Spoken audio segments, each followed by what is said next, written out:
Adelle Hendrix glanced down at the filmy peasant shirt, ruffled brown skirt, and colorful scarf tied around her waist. Complementing the odd bridesmaid's outfit, she wore huge gold hoops in her ears, a riot of gold bangles on her wrist, and a pair of brown ankle boots. "I look silly."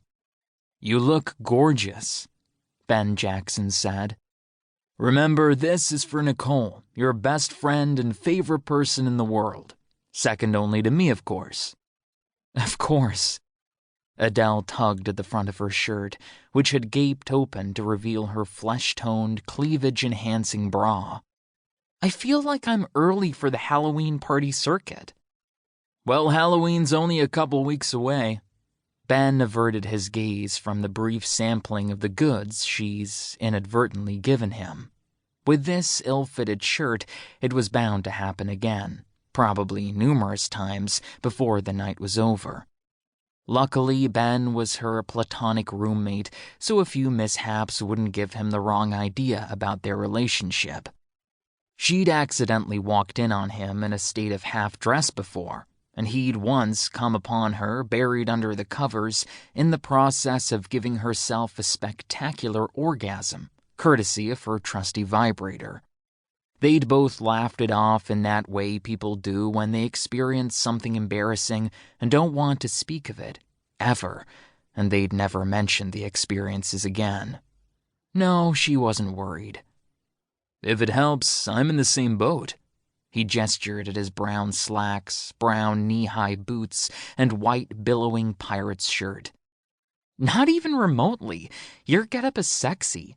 Mine is just annoying." "It's sexy," Ben assured her. "Especially because you keep showing off your bra." Adele scowled and tugged at the front of her shirt again. "I hate weddings, and now I hate theme weddings." The mirth in his eyes shifted to sympathy as Ben dropped his hand onto her shoulder and gave it a squeeze. "I know, but Nicole and Nick are happy, and this is how they want to celebrate the beginning of the rest of their lives together. You can be happy for them, can't you?" The air went out of her lungs like a deflating balloon. "Of course I can, I think." "You can. This is nothing like your situation." "I know." She hadn't ended up married, like Nicole and Nick were about to do. Instead, she'd been jilted at the altar. Her fiancé, Daryl, she'd learned, had been leading a double life, and his wife and mother to his 3 kids had unraveled his little fantasy world only the day before, while Adele had been forced to stand before her friends and family wearing a big white dress and tear tracks on her face, explaining that the wedding wasn't happening, and thank you very much anyway, Daryl, was being slapped with divorce papers and a possible prison term. She hadn't gone on a date in the 4 years since that humiliating day. "Nicole and Nick love each other, unconditionally. They don't have secrets. They tell each other everything. Just like us." She gave Ben a heartfelt smile. "Not exactly the same. Nick and Nicole get to have sex, too." Adele canted her head and studied her best friend. "Are you saying you wish we had sex?" Ben laughed and ruffled her hair, and she squealed in protest and swatted his hand away. "Nope.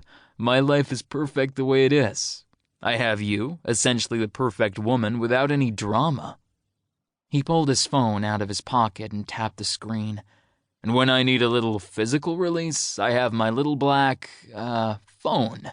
All the girls whose numbers are in here understand. I give them a night to remember, and they don't expect anything in return. No strings." Like her, Ben also had a fear of relationships, although for very different reasons. She'd sworn off relationships after being jilted in the most humiliating way possible. He'd sworn off them after his parents divorced, got back together, divorced again, got back together, divorced again, and the last she'd heard, his mother was shacking up with his uncle, and his dad was in Vegas chasing a showgirl. Ben wasn't entirely sure the showgirl was actually a girl.